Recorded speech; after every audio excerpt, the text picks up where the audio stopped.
താൽപര്യങ്ങൾ പുതിയ റിപ്പബ്ലിക്കൻ ഭരണകൂടം പരിഗണിക്കുമോ എന്ന ചർച്ച വളരെ സജീവമാണ്. ആ ചർച്ചയ്ക്കിടെ പ്രധാനമന്ത്രി നരേന്ദ്രമോദി അമേരിക്കൻ പ്രസിഡന്റ് ഡൊണാൾഡ് ട്രംപുമായി ഫോണിൽ സംസാരിച്ചു.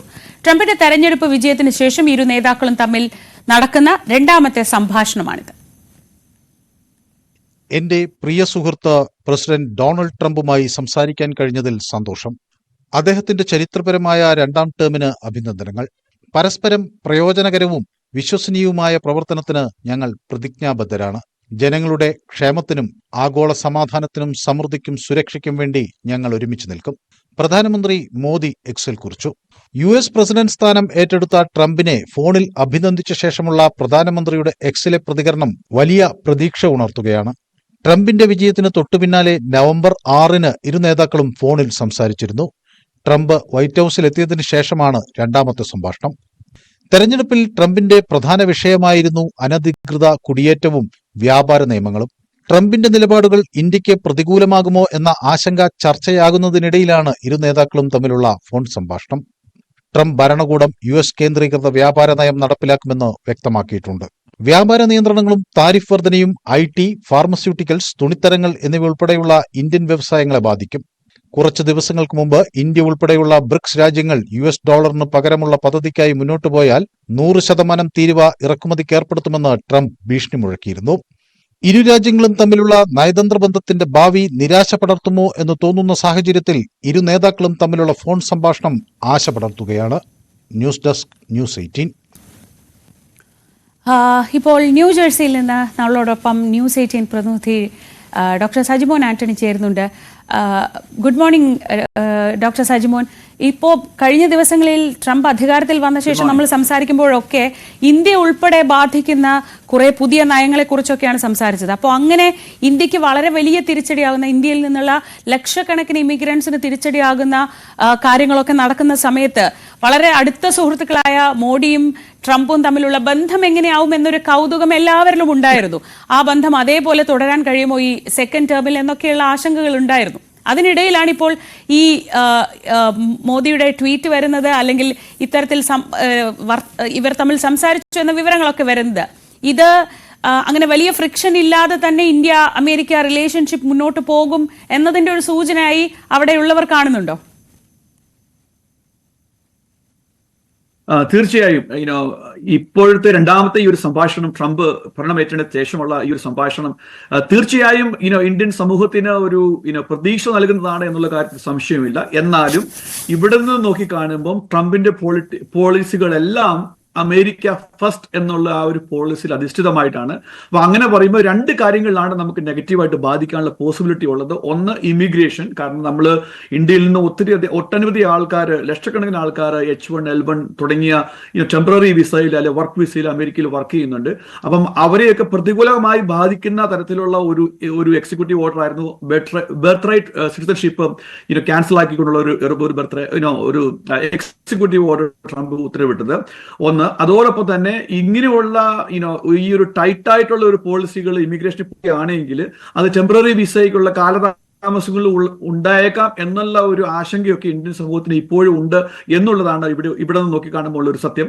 അതോടൊപ്പം തന്നെ രണ്ടാമത്തെ ഒരു ആംഗിൾ എന്ന് പറഞ്ഞാൽ ഇമിഗ്രേഷനോടൊപ്പം തന്നെ വളരെയധികം ഇമ്പോർട്ടന്റ് ആയിട്ടുള്ള ഫാക്ടർ ആയിരുന്നു താരിഫ്. അതായത് അമേരിക്ക ഫസ്റ്റ്, അമേരിക്ക മാനുഫാക്ചറിങ് എന്നുള്ള ആ ഒരു പോളിസി തന്നെ അധിഷ്ഠിതമായിട്ടാണ് ഇവിടെ നിന്ന് നോക്കിക്കാണുമ്പോൾ അതിനെ വിശകലനം ചെയ്തത്.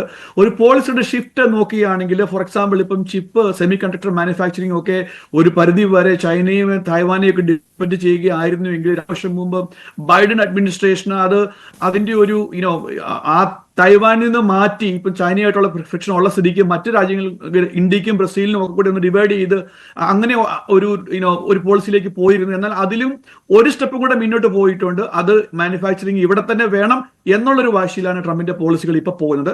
എന്നിരുന്നാലും അവിടെ നിന്ന് പറഞ്ഞുകൊണ്ട് തന്നെ ഇരു രാജ്യ നേതാക്കന്മാരും തമ്മിലുള്ള ഈ ഒരു രണ്ടാമത്തെ സംഭാഷണം തീർച്ചയായിട്ടും പ്രതീക്ഷ നൽകുന്നതാണ്. ഇതോടൊപ്പം എനിക്ക് ഇതുകൂടെ നോട്ട് ചെയ്തുകൊണ്ടിരിക്കുന്നു, ട്രംപിന്റെ ഓത്ത് സെറമണിയിൽ അല്ലെങ്കിൽ ഇവിടുത്തെ ഫംഗ്ഷനിൽ ജനുവരി 20-ാം തീയതി ഇന്ത്യൻ വിദേശകാര്യ മന്ത്രി ഇവിടെ ഉണ്ടായിരുന്നു, ശ്രീ ജയശങ്കർ. അദ്ദേഹത്തിന് മുൻനിരയിലെ സ്ഥാനം കൊടുത്തു എന്നുള്ളത് പ്രത്യേകം നോക്കി കാണേണ്ടതാണ്. കാരണം വിച്ച് മീൻസ് ട്രംപും പ്രസിഡന്റ് ട്രംപും പ്രൈം മിനിസ്റ്റർ മോദിയും തമ്മിലുള്ള ഒരു നല്ല റിലേഷനാണ് ഉള്ളത്. 2016 തൊട്ട് 2020 വരെ രണ്ടുപേരും ഇലക്ഷന്റെ സമയത്ത് അങ്ങോട്ടും ഇങ്ങോട്ടും പ്രൊമോട്ട് ചെയ്യുകയോ വരെ ചെയ്യുകയുണ്ടായി. രണ്ടുപേരും അവരുടെ പിക്ചേഴ്സ് വരെ പ്രൊമോട്ട് ചെയ്യുകയുണ്ടായി നമുക്ക് കാണാൻ സാധിക്കും. അപ്പൊ അതിനുശേഷം ഈ വിജയത്തെ പ്രൈം മിനിസ്റ്റർ മോദി വളരെ നല്ല രീതിയിലാണ് നോക്കി കാണുന്നത്. ഏതായാലും പോളിസികൾ എവിടെ എങ്ങോട്ടേക്ക് ഏത് ദിശയിലേക്ക് പോകും എന്നതിനെ പറ്റി നമുക്ക് ഇനിയും നോക്കി കാണേണ്ടിയിരിക്കുന്നു എന്നാണ് എനിക്ക് ഇവിടുന്ന് പറയാനുള്ളത്. മറ്റൊരു പ്രധാനപ്പെട്ട കാര്യം ഈ ടാക്സേഷനുമായി ബന്ധപ്പെട്ടാണ്. പ്രവാസികൾക്ക് ഏർപ്പെടുത്തിയ കൂടിയ നികുതി നിരക്കുകളൊക്കെ പുനഃപരിശോധിക്കണമെന്ന ആവശ്യം വളരെ വ്യാപകമായി ഉയരുന്നുണ്ടല്ലോ. ഈ ഫൊക്കാന ഈ വിഷയത്തിൽ ഒരു റിക്വസ്റ്റുമായി രംഗത്തെത്തുന്നുണ്ട്. അതൊക്കെ പക്ഷെ അംഗീകരിക്കാൻ എത്രമാത്രം സാധ്യതയുണ്ട്? എങ്ങനെയാണ് ഈ സർക്കാർ ഈ വിഷയങ്ങളെ കാണുന്നത്? തീർച്ചയായും ഫൊക്കാന എന്ന് പറയുന്നത് federation of Kerala association in north America, അമേരിക്കയിലെ ഏറ്റവും പഴയതും ഏറ്റവും വലുതുമായ സംഘടനകളുടെ സംഘടനയാണ്. ഏകദേശം 85-ലധികം ഓർഗനൈസേഷൻസ് ആണ് ഇതിന്റെ മെമ്പേഴ്സ് ഉള്ളത്, നോർത്ത് അമേരിക്കയിൽ അങ്ങും ഉള്ളത്. അപ്പോൾ ഞങ്ങൾ ഈ ഒരു കാര്യം ശ്രദ്ധയിൽപ്പെട്ട് അന്നേരം തന്നെ ഒരു ചേഞ്ച് ഓർഗിൽ ക്യാമ്പയിൻ ഇപ്പം റൺ ചെയ്തുകൊണ്ടിരിക്കുകയാണ്. അപ്പോൾ എല്ലാ പ്രേക്ഷകരെയും NRIസിനെയും ഞാൻ ആഹ്വാനം ചെയ്യുകയാണ്, ആ ചേഞ്ച് ഓർഗിൽ പോയിട്ട് ഈ ഒരു പെറ്റീഷനിൽ സപ്പോർട്ട് ചെയ്യണമെന്ന്.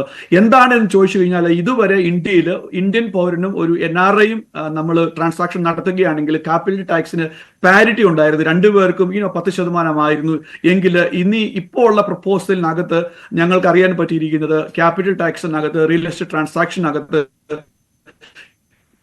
20% ടാക്സ് NRIസിന് വരും. അതേസമയം ഇന്ത്യയിലുള്ള ആൾക്കാർക്ക് 10% ഉള്ളൂ. അപ്പൊ ആ ഒരു ഡിസ്പാരിറ്റി ഒഴിവാക്കണം എന്നുള്ള റിക്വസ്റ്റാണ് ഗവൺമെന്റിനോടുള്ളത്.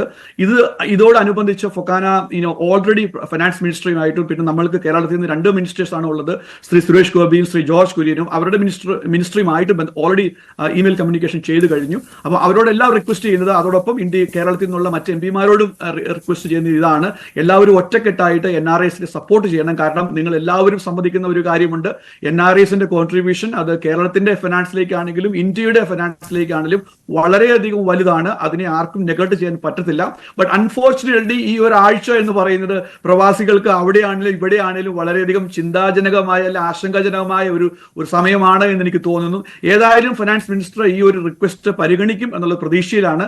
അതിന് എല്ലാ പ്രേക്ഷകരെയും ഞാൻ ആഹ്വാനം ചെയ്യുകയാണ്, ഈ അവസരത്തിൽ change.org പോയിട്ട് ഫൊക്കാനയുടെ ഈ ഒരു പരിശ്രമത്തിന് എല്ലാ സപ്പോർട്ടും ചെയ്യണം. അങ്ങനെയാണെങ്കിൽ ഇന്ത്യൻ സിറ്റിസന് കിട്ടുന്ന സെയിം ടാക്സ് പാരിറ്റി തന്നെ NRIസിനും കിട്ടണം എന്നുള്ളൊരു റിക്വസ്റ്റ് ആണ് ഉള്ളത്.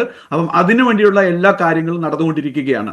ശരി, എന്തായാലും അതും അങ്ങനെ റിക്വസ്റ്റ് ചെയ്യുന്നത് ഈ പറയുന്നത് പോലെ ഒരുപാട് പ്രവാസികളും പ്രവാസി കുടുംബങ്ങളും ഒക്കെയുള്ള നാടാണ് കേരളം. അത് എല്ലാവരും ആ റിക്വസ്റ്റ് അംഗീകരിക്കട്ടെ. താങ്ക് യു ഡോക്ടർ സജിമോൻ, ഇത്ര വിശദമായി കാര്യങ്ങൾ പറഞ്ഞതിന്. വീണ്ടും US-ൽ ഇപ്പോൾ വാർത്തകൾക്ക്, പ്രത്യേകിച്ച് നമ്മൾ ഇന്ത്യയുമായി ബന്ധപ്പെട്ട വാർത്തകൾക്ക് ഒരു പഞ്ഞവും ഇല്ലാത്ത സ്ഥിതിക്ക് നമുക്ക് വീണ്ടും കാണാം. Thank you so much. മറ്റ് വാർത്തകളിലേക്ക് നമ്മൾ പോവുകയാണ്. വഖഫ് ബില്ലിൽ സംയുക്ത പാർലമെന്ററി സമിതി അംഗീകരിച്ച ഭേദഗതികളോടെയുള്ള ബില്ലിന്റെ കരട് ഇന്ന് JPC അംഗങ്ങൾക്ക് നൽകും. നാളെയാണ് അവസാന യോഗം. ഈ യോഗം നടക്കാനിരിക്കെ കരടിൽ അഭിപ്രായം രേഖപ്പെടുത്താനാണ് ഇന്ന് ബില്ല് നൽകുന്നത്. പ്രതിപക്ഷം കൊണ്ടുവന്ന ഭേദഗതികൾ വോട്ടിനിട്ട് തള്ളിയാണ് JPC ചെയർമാൻ ഭരണപക്ഷത്തിന്റെ ഭേദഗതികൾ അംഗീകരിച്ചത്. വെള്ളിയാഴ്ച തുടങ്ങുന്ന ബജറ്റ് സമ്മേളനത്തിൽ തന്നെ വഖഫ് ബിൽ പാസാക്കാനാണ് സർക്കാരിന്റെ ശ്രമം.